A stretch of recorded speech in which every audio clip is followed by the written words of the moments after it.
The moment Rayan saw him, the whole village stopped breathing, or maybe it was just Rayan who stopped. Standing barefoot in the hot red dust with a clay pot balanced on his shoulder, and his heart beat suddenly, catastrophically wrong. The white car had split the silence of Chandanpur like a blade through still water, rolling slow and certain through the main lane, while the women at the well turned to look, and the old men on the charpoys straightened with the particular alertness of people recognizing power. Rayan had seen many things come through that gate: merchants, moneylenders, government officials in stiff collars, but nothing that had ever done this to the air around him. Made it thick and gold and difficult to move through, made the ordinary morning feel like the inside of a held breath. The door opened and Vikram Sehgal stepped out. He was 21. Tall in a way that looked effortless, like height had simply chosen him without asking. He wore a kurta the color of the sky an hour before sunset, that specific deep blue that exists between day and dark, and his hair was slightly long, slightly careless, curling at the temple in a way that suggested he had more important things to attend to than perfect grooming, and this carelessness was somehow more devastating than any careful beauty Rayan had ever witnessed. He shaded his eyes with one hand against the morning glare and looked out at Chandanpur slowly, like he was tasting it, like the village was something he was deciding about. Rayan's clay pot hit the ground. It did not break. It landed on its side in the dust and rolled a few undignified inches. And Rayan did not look at it because he could not look away from the person by the car, who had heard the sound and turned, and whose eyes, dark, slightly amused, alive in a way that Rayan felt rather than observed, found Rayan across the lane with the precision of something aimed. Their gazes connected for 3 full seconds. Rayan's entire nervous system made a collective, unscheduled announcement that it had not been consulted about, and something in his chest, his sternum, perhaps, or the space behind it where people keep the things they are not ready to look, act directly shifted on its axis with a sensation that was part wonder, part falling, part the specific terror of recognizing something true you have been hoping was not. Vikram Sehgal tilted one corner of his mouth upward. Not a smirk. Something warmer, something that arrived and stayed for a moment like it had weight. Then a servant spoke to him, and he turned and walked through the Haveli gate, and the morning closed back around his absence and left Rayan standing in the lane with his pot in the dust, and his entire interior life rearranged that he was 19 years old, and he had been careful, all 19 years, about the particular shape of his wanting. Chandanpur was a small village and had specific ideas about specific things, and Rayan had learned early, not through any single lesson but through the accumulated evidence of casual remarks and averted eyes, and a story once about a man from the neighboring district that was told in the way of a warning to keep his wanting folded and stored in a part of himself that he visited alone, in the dark, and never brought into the light of other people. He picked up his pot and walked home and told himself it was nothing. He was very sure it was not nothing. Vikram Sehgal was the only son of Careless Sehgal, who owned the principal Haveli, 600 acres of farmland, the mill, and the considerable goodwill of the village of Chandanpur. Careless was a opaque man who made decisions slowly and held them absolutely, who was respected more than liked, and knew this, and had made a considered peace with it. Vikram was said to be his opposite in temperament, quick, restless, the kind of person a city education makes both better and harder to settle. And Careless, according to the gossip at the well and under the peepal tree, had been trying for 2 summers to settle him, to get the boy to see the land as his inheritance and not merely his father's possession. Rayan heard all this in pieces over the first 2 days, collected without appearing to collect, reassembled at night into a picture he studied with more attention than he gave anything else. He worked the Sehgal fields, had since he was 15, since his father's health had declined and the family needed the income, and this meant 3 days after Vikram's arrival, he was in the east field at first light, his back curved over the work. When he heard footsteps and looked up, Vikram was walking along the field's edge in the early mist, wearing ordinary clothes, carrying nothing, moving with that slow, deliberate quality Rayan had already catalogued from the one sighting, the quality of genuine presence, of a person who was actually in the place they were walking through rather than passing through it on the way to somewhere else. He stopped when he reached the section where Rayan was working and stood for a moment looking at the rows with an expression Rayan couldn't entirely read from a distance. "You've left that section uneven," he said, without looking at Rayan, and Rayan went very still, because Seth Hordis's people spoke to field workers in tones that ranged from indifferent to dismissive. And this tone was neither. It was conversational, observational, the tone of someone stating something interesting rather than giving a correction. "The drainage runs that way," Rayan said, after a moment. "If you flatten it, the rain pools, and the roots rot." Now Vikram did look at him, with those dark, alive eyes, and something in the look was recalibrating, taking in new information with the attention of someone who actually wants to know things. "My father's foreman says it needs to be level," he said.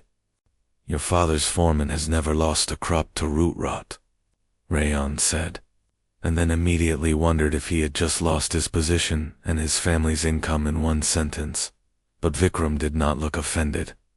He looked interested. He looked if Rayan was reading him correctly across the full complexity of 18 months of careful self-suppression and one dizzying lane-crossing glance, almost pleased. "What's your name?" he asked Rayan. "You've worked this field long." "For years." Vikram nodded slowly, looking back at the uneven section with new consideration. "The foreman is wrong, then," he said, simply, and walked on along the field's edge, and Rayan watched him go with his hands in the earth and his heart making its complicated unscheduled arrangements, and thought, "I am in serious trouble." The trouble deepened with systematic inevitability over the days that followed. Vikram had a habit of walking the fields in the early morning, which Rayan learned was new. He had never done it on previous visits. But he was doing it now, and the doing of it brought him, with the regularity of something that could not be called accident after the third occurrence, to whatever section of the field Rayan was working. They talked, not about much, at first the field, the drainage, the likely yield of the mango grove if the rains held, the old pump at the well's edge that needed parts nobody in the district could source anymore. Rayan knew these things, and Vikram, for all his city education, was genuinely curious about them, asked real questions and listened to the answers with complete attention, his eyes on Rayan's face while Rayan talked. Which was a disconcerting thing to have happen when you were accustomed to being a person who people looked through rather than at. Vikram had a quality of attention that Rayan could only describe, in the privacy of his own mind, as hungry. He attended 2 things: the field, the village, a flight of birds over the eastern tree line, a point Rayan made about the soil with a focused, consuming interest that made the object of his attention feel illuminated from within, specifically seen. When that attention was directed at Rayan, which happened with increasing and probably unwise frequency, the feeling was something Rayan had no words for in the vocabulary he was permitted. His body had words for it. His body had an entire language for it that he was not supposed to speak. He was 19 and he had wanted before, had felt the pull toward boys in the abstract way of someone who notices the fact of wanting but then immediately files it under things that are not possible, not named, not brought into the light. What was happening with Vikram Sehgal was not the abstract kind. It was achingly specific. It was the curve of his forearm when he leaned against the field gate with his sleeves rolled. It was the way he tilted his head when he was listening, chin slightly down, eyes up, completely focused. It was his voice in the early morning, still slightly rough with sleep, saying Rayan like the name was something he had been given and was learning to carry properly, understanding its weight. The fifth morning Vikram arrived at the field gate with 2 cups of chai in his hands and offered one to Rayan with the matter-of-factness of someone to whom it had not occurred that this might be strange, that the landlord's son bringing chai to a field worker was an event that would be noticed and discussed by every person in visible range, and there were 6 other workers in visible range. Rayan took the cup because refusing would have been stranger, and stood at the gate with Vikram and drank chai in the early mist and the awareness of being watched and discussed, and the awareness of Vikram's hand 2 inches from his own hand on the gate railing, and the chai tasted like the best thing he had ever had in his life, which was unreasonable. "You're quiet today," Vikram said, looking at the mist on the eastern field. "I'm always quiet," Rayan said. "You're more specifically quiet today," Vikram said, and glanced at him sideways. And there was something in the glance that was warm and also careful, and also Rayan pressed it down before he could fully name it. Something that looked like it knew something. "The foreman was watching us," Rayan said, "because it was true and because saying the true practical thing was safer than saying anything else." Vikram was quiet for a moment. "Let him watch," he said, and it was said with the ease of someone to whom watching carries no particular cost. And Rayan thought about the asymmetry of their positions with a small, controlled ache, and said nothing, and finished his chai. He thought about Vikram that night. Lying on his tripod in the room he shared with the sounds of his sleeping family, staring at the ceiling while the village made its night sounds around him. He thought about him with the unguarded completeness that darkness permits, the full version of the thinking, not managed or redirected. He thought about the forearm on the gate railing, the sideways glance, the way "let him watch" had been said with such unconcerned ease, and what that ease suggested, and whether the suggestion was real or constructed by his own wanting. He thought about wanting, about what it meant to want something you have been told has no name or only bad names. He was 19 and he had not been unhappy. Exactly, he had been practiced, careful, competent at the management of himself, but happiness had practiced. Management are different things. And lying in the dark, thinking about Vikram Sehgal's forearm and his voice and the particular way his eyes went when he was listening, Rayan recognized, with some grief and more relief, that what he felt was not something he could keep in the managed place. It had grown too specific to present. Too much a thing with a shape and a weight and a name he was almost ready to say. He said, into the dark, very quietly, the fact of it. Just once, just to hear what it sounded like.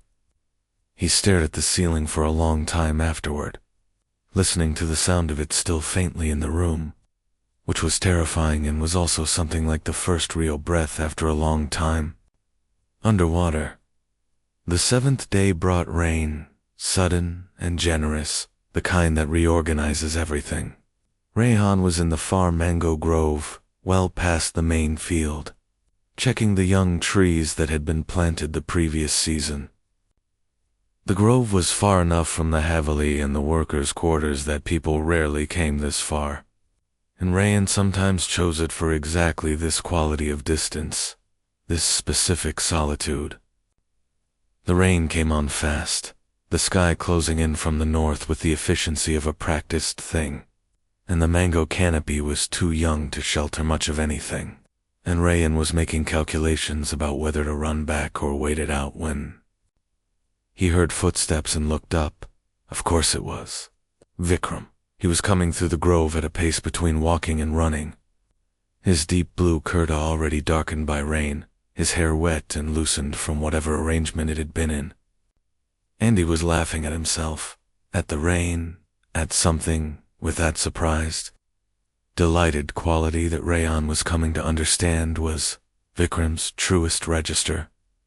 The frequency he operated on when he was not performing composure for the benefit of the world. He reached the biggest mango tree, the oldest one at the grove's edge that had been there long enough to have a real canopy, and ducked under it and pushed his wet hair back with both hands and looked up through the leaves at the sky with an expression of affectionate accusation. Then he looked at Rayan, who was standing 3 feet away, with his heart making its announcement, also wet, also watching the rain. Vikram's expression shifted into something quieter and more specific. "This is becoming a pattern," he said. "What is?" Rayan said. "Finding you in the rain," Vikram said, and the way he said finding did something to the word, made it heavier than its usual weight. They stood under the old mango tree while the rain had its say, and the grove smelled. Impossibly good wet earth and green leaf and the sweet ghost of last season's fruit, and Vikram stood close enough that Rayan was aware of the particular warmth radiating from his body, which was an unreasonable thing to be aware of in the rain, which was also warm, but the body is not known for its reasonableness. Vikram talked about the city, about the college he attended, about the way cities make everything possible and also make it easy to disappear into the possibility without ever actually arriving anywhere. He talked about his father, carefully, with the precise care of someone navigating a topic that has old emotional terrain, the expectation, the weight of the land, the question of what it meant to inherit something you had not chosen. Rayan listened with the fullness of attention that Vikram's way of talking required, that demanded engagement because it offered engagement, never the performed kind but the actual kind. And then Vikram paused and looked at him with those dark eyes and said, "You never talk about yourself." "You're usually talking," Rayan said. Vikram laughed, short and genuine, startled out of him. "Fair," he said. "Tell me something." "Something?" "Real." Rayan thought about the ceiling last night, about the words said into the dark. He thought about all the things that were real and how many of them he was not ready to say here, outside, in the rain, where they could be overheard and undone. He thought about what was safe and also true. "My father is not well," he said. "He will not work again, probably. My mother knows this, but doesn't say it. I know it, and don't say it either. We are a family of people, standing around a thing nobody names." Vikram was quiet, looking at him with that consuming attention. "Is that common?" he asked after a moment. "Not naming things?" The question landed with more precision than Vikram could have intended. Or perhaps exactly as much precision as he intended. Rayan could not entirely tell. Which was itself information, which was itself a thing to be carefully held. "Here," Rayan said. "Yes. Very common." Vikram's eyes moved over his face with the slow, careful attention of someone reading something. He did not say anything for a moment. The rain moved through the grove around them. Somewhere in the thick leaves above, a bird was waiting it out. Invisible. "I find it hard to not name things," Vikram said slowly, like he was being precise about something. "I find that not naming things costs more than naming them in the long run." "Even when the naming is difficult?" Rayan held very still.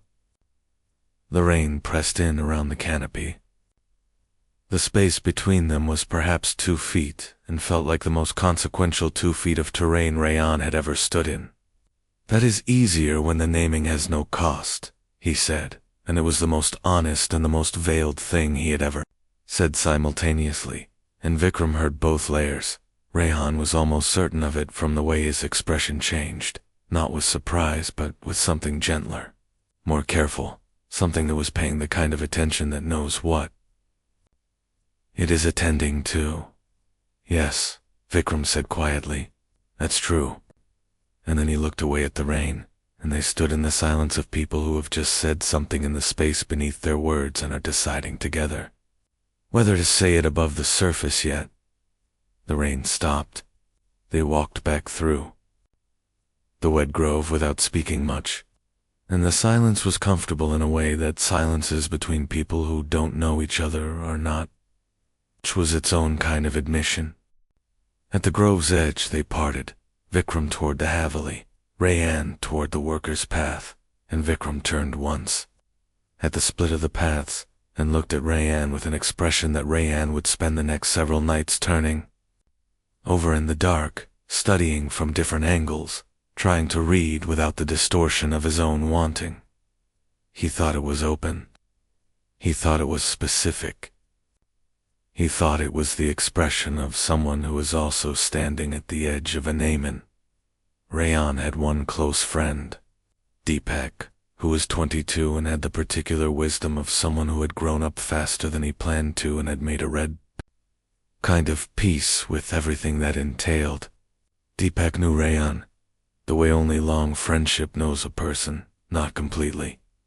Because no one is completely known, but in all the shapes and habits and specific silences, the places the conversation went, and the places it never went.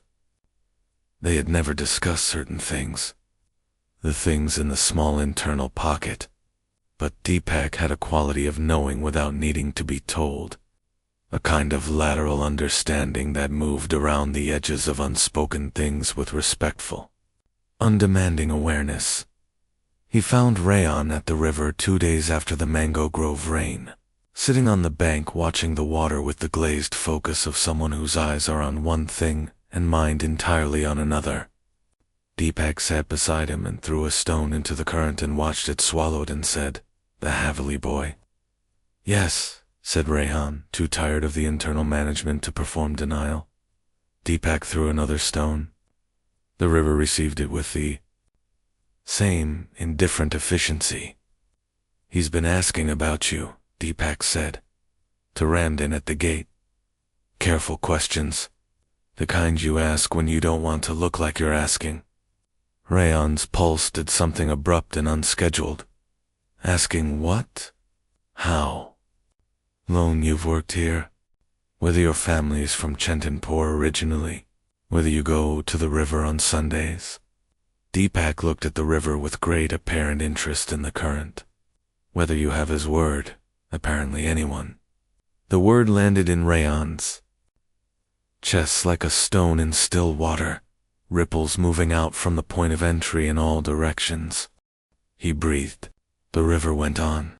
A kingfisher performed its jeweled passage overhead and was gone. What did Ramdan say? "That Ramdan says nothing about anyone's business," Deepak said, "which is why Ramdan has held that position for 30 years. He paused. "I told him, when he asked me, that you were a person worth knowing, that you were honest and careful, and thought about things more than most people." Another pause. He nodded like he was confirming something he already suspected. Rayan was quiet for a long time, listening to the river make its ancient, unconcerned argument with the bank. "Deepak," he said. "I know," Deepak said, gently, without specifying what he knew, which covered all of it, which was enough. "I don't know what to do with it," Rayan said. "I think," Deepak said slowly, "that you do things carefully, as you always do." And I think he paused with the consideration of someone choosing words for their accuracy. That a person who asks whether you have anyone is a person who is hoping the answer is no, and that this kind of hoping means something. He stood, brushed the bank dust from his dhoti. "Be careful," he said. And also, the smallest pause, "don't be more careful than is good for you." Rayan sat at the river for a long time after Deepak left, listening to the water and feeling the specific frightening texture of being seen from two directions at once. His oldest friend who knew his silences, and the landlord's son who was learning his words. The annual fair of Chandanpur happened the following weekend, filling the main square with stalls and noise and the organized chaos of a village deciding to be festive. Rayan went with Deepak and Deepak's younger sister Meera, who was 12 and had strong opinions about everything, including which sweets were worth buying and which were performing sweetness without committing to it. And her commentary made the fair more entertaining than it might otherwise have been. There were oil lamps strung between the trees, turning the evening golden, and the smell of hot ghee and jasmine garlands, and the specific human warmth of many bodies celebrating in a small space made everything feel close and vivid. Rayan saw Vikram across the square at the hour when the lamps were brightest, standing with two of the Haveli's young men, in the way of someone who is with people but not quite of the group. Slightly separate, looking at the fair with the particular focused distance of a person whose attention is engaged elsewhere. Then Vikram's attention resolved, found its direction. And he was looking at Rayan across the lit square with an expression that the lamplight made impossible to misread. It was unguarded, warm, and intensely specific, and it lasted long enough to be undeniable. And then Vikram looked away and said something to the man beside him, and Rayan stood in the fair's noise with the lamplight on his face, and the word he had said, into the dark ceiling suddenly enormous inside his chest. They did not approach each other. Too many eyes. Too much of the village in one place. Too many people whose attention needed to be managed. But Rayan felt the awareness of Vikram's position in the square for the entire remaining hour, the way a compass feels north, constant, magnetic, not something you look for because you always know where it is. Later, walking home with Deepak and a drowsy Meera, Deepak said nothing and did not need to, and Rayan said nothing and did not need to, and between them the evening's evidence rested unexamined and sufficient.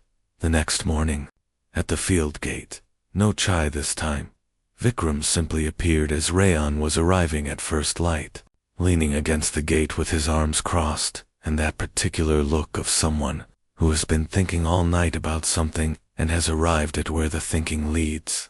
He looked at Rayan with the directness of someone who has decided to stop being indirect, which was frightening, and also the most relief Rayan had felt in 10 days. "I want to show you something," Vikram said. "The old orchard on the north side. My grandfather planted it, and nobody tends it properly. I want your opinion on what can be saved." It was an excuse. They both knew it was an excuse. The orchid was real, but the urgency was invented, and they both knew the invention, and both accepted it as the most available structure for getting somewhere they needed to go. And so Rayan left his tools at the gate and followed Vikram north, through the backfields in the early light. The old orchard had been left largely to itself for years and had responded by becoming beautiful in the wild, complicated way of things that grow without instruction. Ancient guava trees and pomegranate and the remains of a citrus section that had seeded itself into an informal grove. All of it tangled with morning glory and small wildflowers, and the grass that grows when nothing suppresses it. In the center was a stone platform, cracked and tilted by decades of root pressure, the remnant of some earlier social use, a place to sit. Once, under the oldest of the guava trees, which had spread its canopy into something cathedral-like, green and shadowed, and entirely private. Vikram sat on the platform, and Rayan stood, and the distance between standing and sitting was itself a kind of sentence. Then Rayan sat, because the sentence was true, and they were side by side on the cracked stone in the green cathedral of the guava tree, with the rest of the world entirely elsewhere. "I asked about you," Vikram said, without preamble. "I asked Ramdan, and I asked others.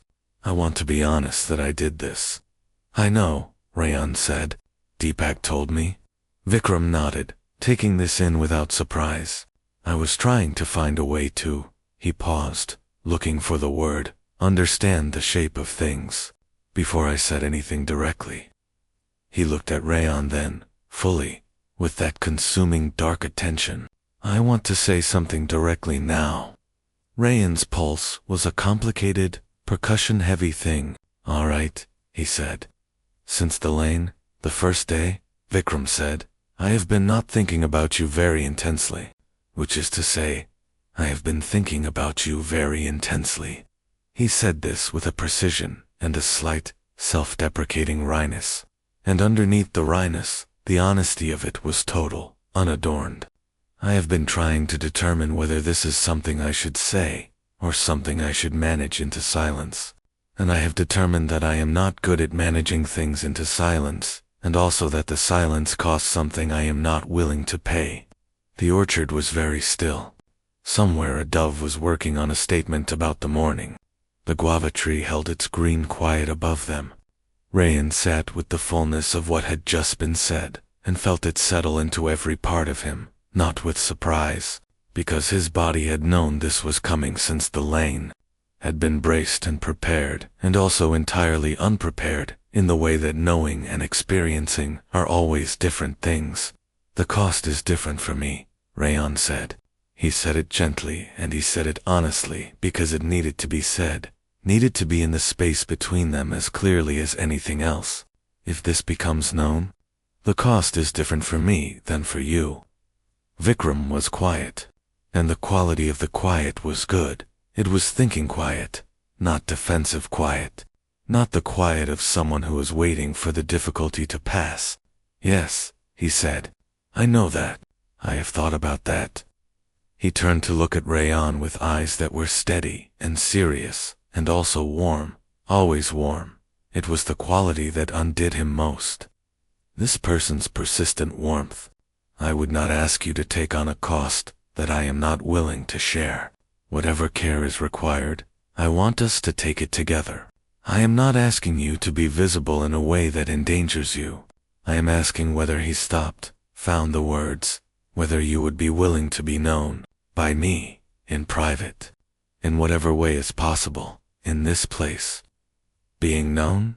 There was that phrase, the one Deepak had used, that was also Vikram's phrase, and Rayan felt it move through him with the force of something he had been waiting for, without knowing he was waiting. To be known, not to perform, not to manage, not to keep the pocket closed in someone's presence, but to be actually seen, the full version, and to have the seeing be good rather than bad, wanted rather than feared. What are you? Rayan asked, because he needed to ask, needed to hear it named. What is this, for you? Vikram looked at him for a long moment, with all of himself present in the look. Something I have understood about myself for several years, he said, and said clearly to very few people, and never in a place like this. A pause. What is it for you? Rayan had said it once, into the dark of his ceiling, alone. He had never said it to another person. He thought about 19 years of careful management, of pockets and silence and the particular loneliness of being a shape that doesn't fit the available molds. He thought about Deepak at the river. Don't be more careful than is good for you. He thought about Vikram's hand, 2 inches from his, on the gate railing, every morning. The precise and exquisite distance of 2 inches maintained with what he now understood had been considerable restraint on both sides. The same, he said, and the word was very quiet and very real, and Vikram closed his eyes for a moment when he heard it, like someone receiving news they had hoped for, but not dared count on. And the eyelids closing and the almost imperceptible exhale were the most intimate things Rayan had witnessed from a distance of 18 inches. When Vikram opened his eyes they were darker and more present, if that was possible, and he looked at Rayan with the full unmanaged version of his expression. The warmth and the want and the careful, tender uncertainty of someone standing at the edge of something they have thought about carefully and are now inside, where thinking and feeling are the same verb. Rayan, he said, and the way he said the name was enough, was its own sentence, and Rayan turned toward him on the cracked stone platform in the guava tree's green shade, and they were very close. and the dove had finished its statement, and the orchard had settled into a waiting silence, and Vikram reached up slowly, giving every moment its full width of time, giving Rayan every opportunity to redirect, and touched his face. The contact was a palm against his jaw, warm and still, and Rayan felt it the way you feel the first warmth of the sun after winter, with every part of your surface, at once. He breathed. He did not redirect. He turned his face slightly into the touch, the way a person turns toward heat, instinctively, without deciding to, and felt Vikram's thumb move once across his cheekbone with the deliberate attention of someone memorizing a thing. "All right?" Vikram said softly. "Yes," Rayan said, which was not sufficient, but was all he could make his voice do at that moment. And it was enough. Vikram leaned in and kissed him, softly, with all the patience of someone who has been waiting for the right moment, and has decided that the right moment requires care rather than urgency. It was brief. The first one a question more than a statement, and Rayan answered it by reaching up and holding Vikram's wrist where his hand was still at his jaw, holding it there, anchoring it, and Vikram made the smallest sound against his mouth that was not quite words, just warmth, just a breath of something like arrival, and kissed him again less briefly. The orchard held them in its green, unhurried privacy. The dove returned to its statement, somewhere beyond the trees.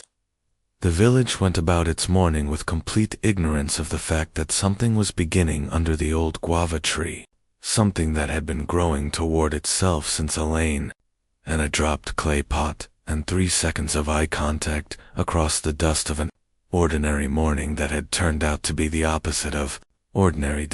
They stayed in the orchard long past what could be excused by a consultation about fruit trees, and neither of them worried about this very much. They talked, the kind of talking that comes after a significant thing, the kind that is at once more easy and more real than anything before it, because the significant thing has cleared away the careful performances and left just the people. Vikram talked about the first time he had understood himself, the particular city loneliness of understanding yourself in a place where the understanding came with community and language, and also with the knowledge that you were moving between worlds that did not share this language, and how returning to Chandanpur every summer had meant replacing a self with a managed version of a self, and how his father looked at him sometimes with the expression of someone waiting for something he did not know he was waiting for. Rayan talked about the ceiling, about the words said once into the dark. He talked about the story of the man from the neighboring district, told at a fire in the tone of a warning, and how he had sat and nodded and stared at the fire and decided to remain manageable. He talked about the exhaustion of manageability, which he hadn't had language for until this moment, this orchard, this person beside him who had handed him both the permission and the vocabulary. "I am tired," he said, "of being a careful version of myself." Vikram was looking at him with those dark eyes full of recognition and something else that was both older and more recent, something accumulated from the 10 days of morning gates and chai and rain, in mangoes groves and lamplight across a fair and carefully maintained distances. "Then don't be," he said. "Not here, not with me."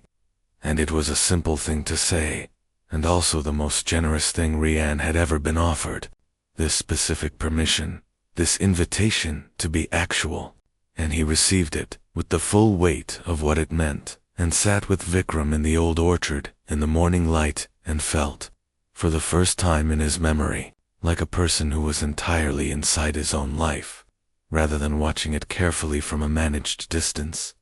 The weeks that followed were a quiet revolution. The external structure of Rayan's days remained intact, the fields, his family, the evenings with Deepak, the ordinary mechanisms of a village life.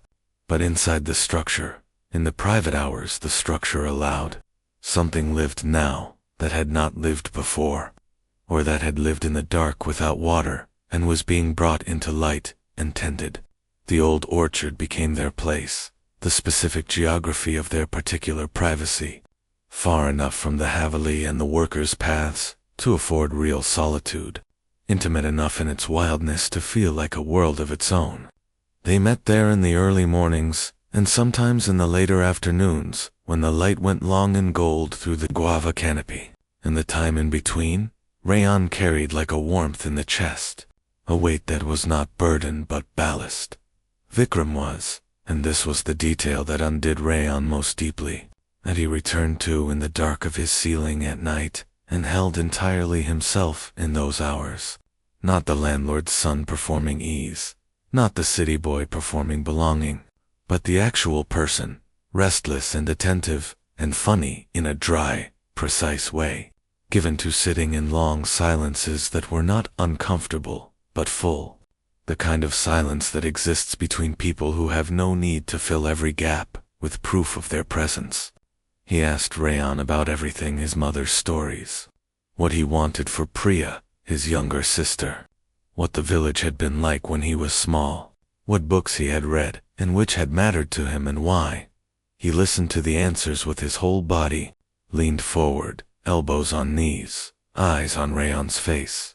And Rayan felt listened to in a way that was physically distinct, that moved in him like warmth moves through water, gradually occupying every corner.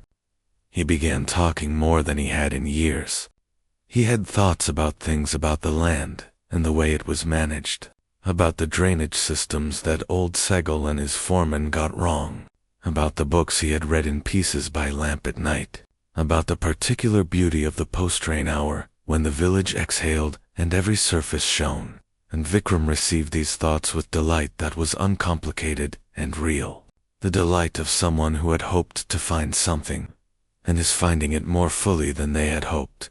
And underneath all the talking and the listening there was the other thing, the thing that lived in the specific gravity between them, in the 2 inches of charged air that was sometimes allowed to close. Vikram kissed him the way he did everything, with full attention, with patience, with the quality of being entirely present in what he was doing.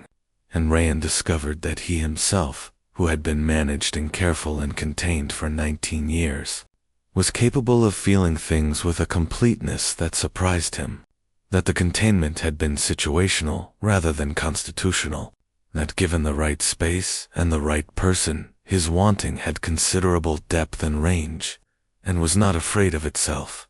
In the orchard's privacy, they held nothing back within the boundaries of what was safe. And safety here meant only the things it meant: the need for privacy, the knowledge of what would happen if they were seen, the ongoing careful management of the external world. Within that safety, within those hours, there was nothing managed. Rayan's hands in Vikram's hair, Vikram's arms around him, their voices low and unhurried in the green shade. The long laughter that came from people who have found each other funny in the specific way that requires knowing each other. The kisses that started gentle and became something more substantial and real, that lingered and returned, that had the quality of dialogue rather than performance. He thought sometimes about the word desire, about what it meant to want something with your whole person rather than just one part of it. And he understood in those orchard hours that what he felt for Vikram Sehgal was not simply physical, though it was that too, overwhelmingly and honestly, that but something more entire, more consuming.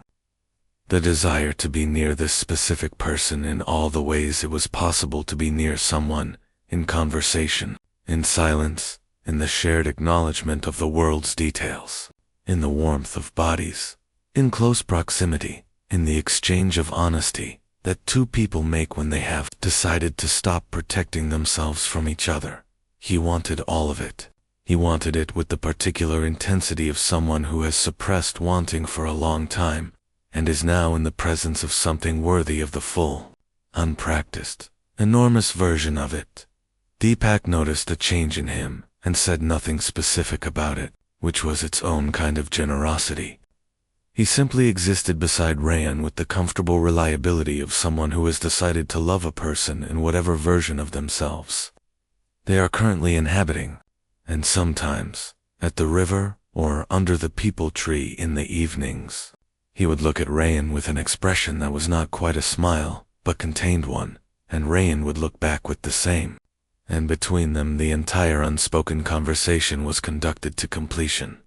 Seth Herodis, meanwhile, watched his son with the focused opacity of a man who is trying to solve something without enough information. He watched him walk the fields in the mornings and return at hours that were not easily explained by the field's requirements.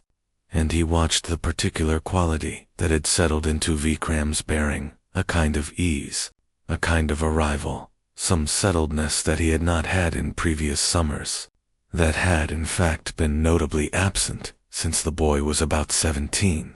Seth Herodis had spent a significant amount of his interior life worrying about his son in a way he did not know how to express or what specifically to worry about, and this ease should have relieved him.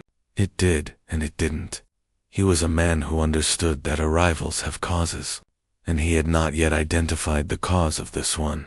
He called Vikram to his study one evening, the way he did when he wanted to. Have the kind of conversation that requires sitting across from each other with nothing else to attend to. Vikram came and sat across from him with a composure that was not the anxious kind, not braced, just present. And Seth Herodis looked at his son, who was 21, and had the eyes of his mother, who had been dead for 8 years, and felt the grief and the pride and the complicated love of a parent who has never learned to say any of these things clearly. He asked about the fields. He asked about the mill accounts. He asked practical questions in practical language, because this was the vocabulary available to them, and Vikram answered all of it correctly and thoroughly.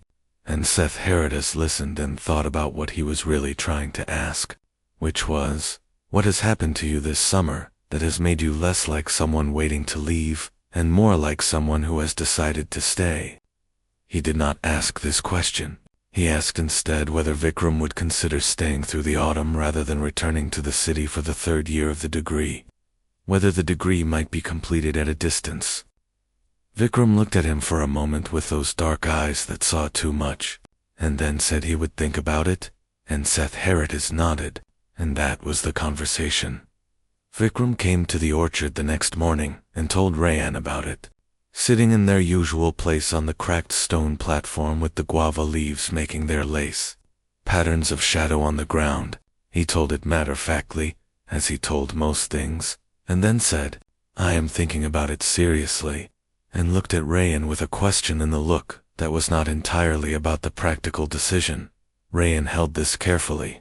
It was a large thing, casually offered, and he understood what was inside it, the possibility it pointed at, the extension of what existed between them beyond the temporary, the summer-specific, the finite. He also understood what he was, and what Vikram was, the difference in their positions and the things that difference meant in the long run, the questions it raised about lives and shapes of lives that were not simple to answer. "What do you want?" he asked. "Not your father, not the degree. What do you want?" Vikram looked at him for a long moment, and his face in the orchard light was open and "To be here," he said. With access to this, he gestured, small and including, the same gesture he had made before, between them, at the space and the specific quality of the space, whatever that looks like, practically, whatever arrangements it requires. I would rather spend my time here, solving that problem, than in the city solving easier ones.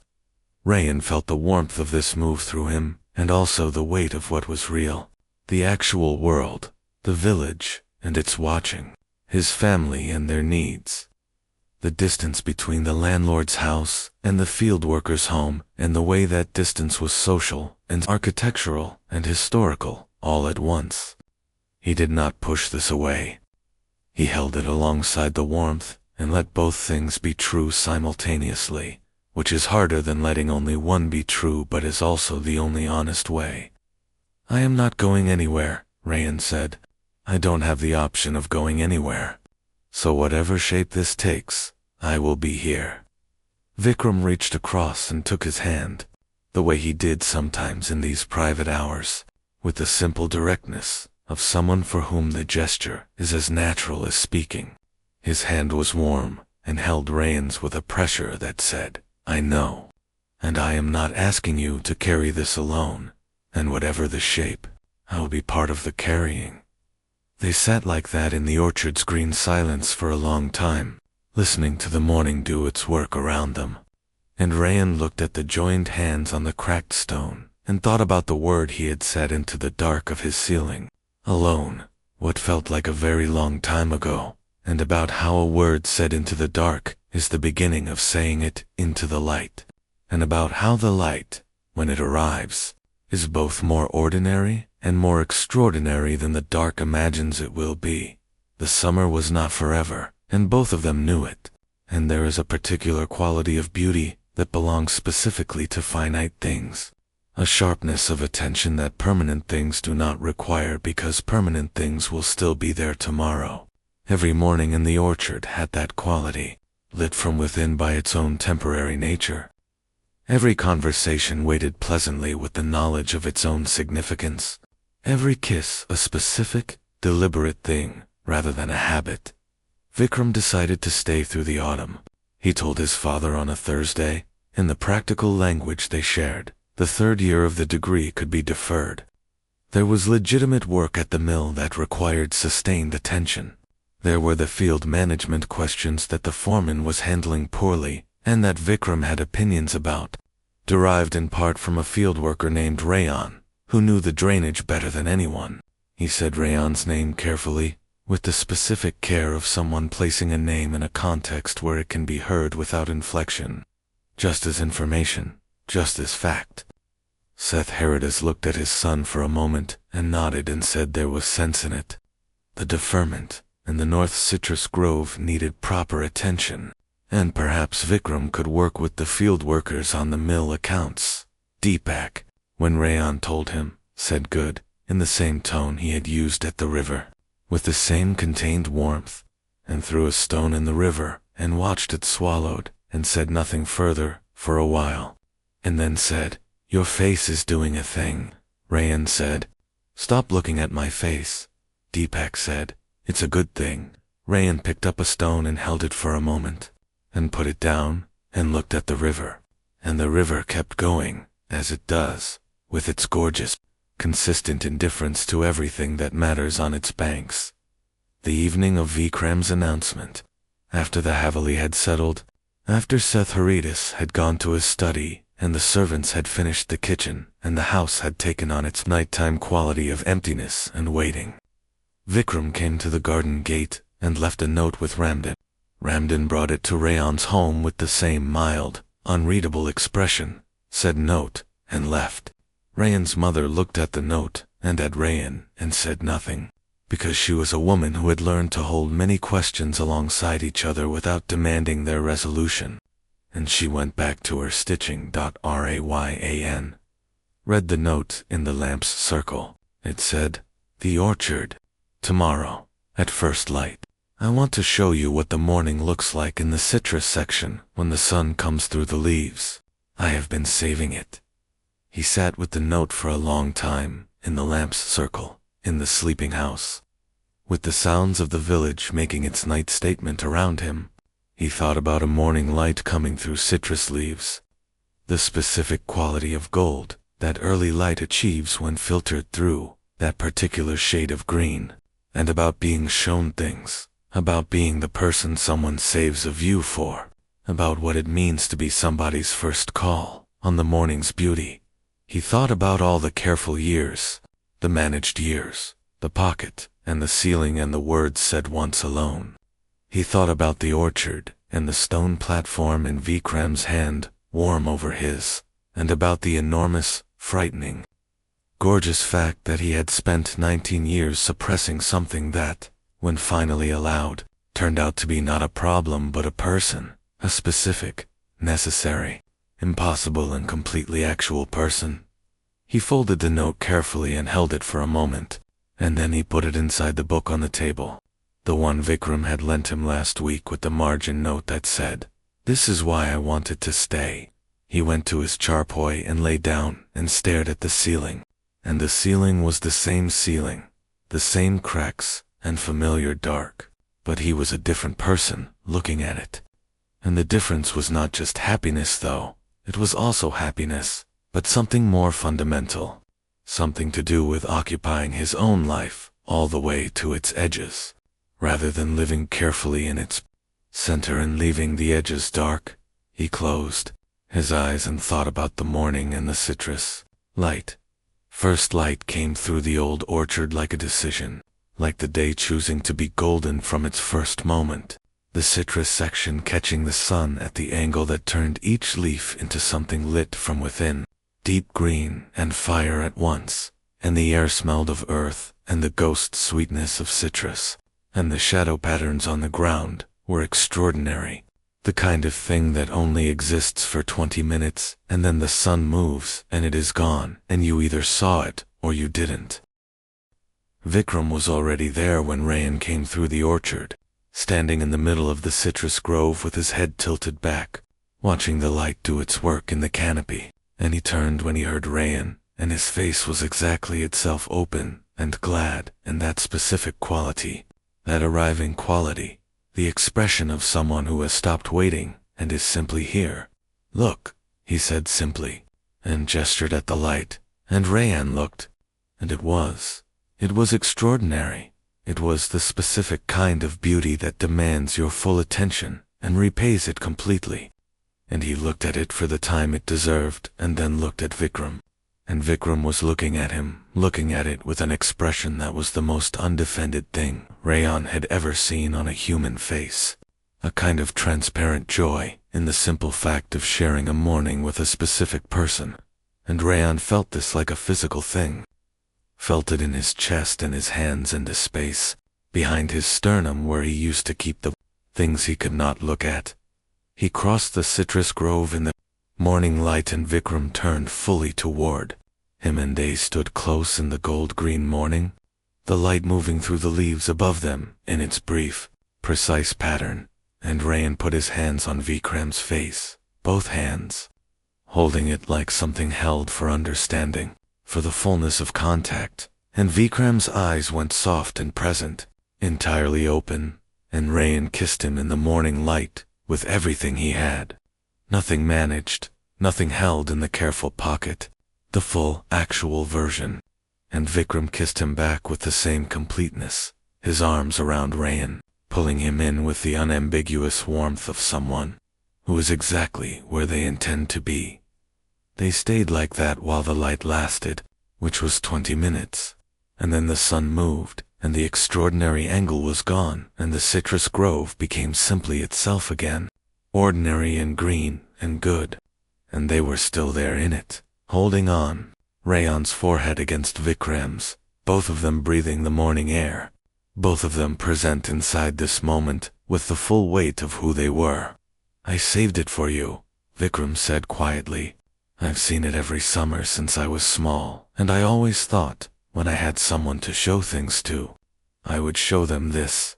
Rayan pulled back enough to look at his face. This face he had been memorizing since the lane with the blossom fall and the clay pot. This face that had become the organizing fact of his summer, and was becoming, with the gradual certainty of things that are actually happening rather than imagined, something more than that, something he did not yet have the full vocabulary for, but was beginning to learn the first words of. "Then, show me other things," Rayan said, "whatever you've been saving." Vikram smiled, the real smile, the original one, the one from the lane that had started all of this, and it was bright in the morning, and it was for him, specifically, and the citrus light was gone, but the smile was there, and it was enough. It was more than enough. It was everything. "There's the winter light on the east field," Vikram said. "You've never seen it from the mill roof, and the river has a place, 3 kilometers north, where it bends and goes very still, and you can see the sky perfectly doubled in the water. Sky, and between them the trees on the bank. I've wanted to show someone that for years." Rayan stood in the morning in the orchard that had become their place, listening to this inventory of saved beauties, and felt the future unfurl itself in front of him, not without its difficulties and distances, and the ongoing management of a world that had specific ideas about specific things, but real, and his and shared, a person beside him who saw the world in its particulars and wanted to show them to him, a person who had asked whether he had anyone and had hoped the answer was no, a person who said his name like it meant something. Yes, Rayan said, to all of it, to the river and the mill roof and the winter light and whatever else was being offered. Show me? And the morning went on, as mornings do, and the orchard around them was full of the ordinary business of growing, and somewhere beyond the trees, Chandanpur was waking itself into another day, and they stood in the middle of it all, to people at the beginning of something real, and the light on the citrus leaves was gone, but the warmth of it stayed, the way real light does, held in surfaces long after the source has moved.